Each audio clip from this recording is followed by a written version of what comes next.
To our video. వీడియోలో ఉన్నాడు అనుకుంటున్నారా? నిద్ర లేచాను కాదు, ఫ్రెష్ అప్ అయినా కానీ ముఖం అలాగే ఉంది. అండ్ ఈరోజు బయలుదేరేసి జిమ్కి అయితే బయలుదేరి వచ్చేసి స్టమక్స్ అండ్ యాప్స్ అయితే ట్రైన్ చేసా, ఎందుకంటే పొట్ట ఎక్కువ అవుతుందని చెప్పి. అండ్ మధ్యలో కొద్దిసేపు రెస్ట్ తీసుకొని మనమంతకు మనమే మోటివేషన్ ఇచ్చుకుంటున్నాం, అరే రే కమాన్ అని చెప్పేసి.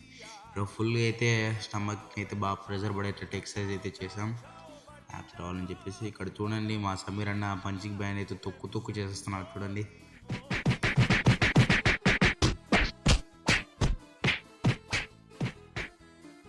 అండ్ అన్న వాళ్ళు మాస్టర్ అందరూ కలిసి రోజుసేపు బయట అలాగా మాట్లాడుకొని అంత ప్రశాంతంగా ఈరోజు అయితే మొత్తానికి ఎక్సర్సైజ్ చేసుకోలేదు. అండ్ ఇంటికి వచ్చేసి డాడీని డ్యూటీ దగ్గర డ్రాప్ చేసేసి అండ్ రిటర్న్ మళ్ళీ ఇంటికి వచ్చేసి ఈరోజు చపాతీ చేయలేదు, జస్ట్ రైస్ అయితే తీసుకుని 100 grams ఆఫ్ రైస్ అయితే తీసుకొని మళ్ళీ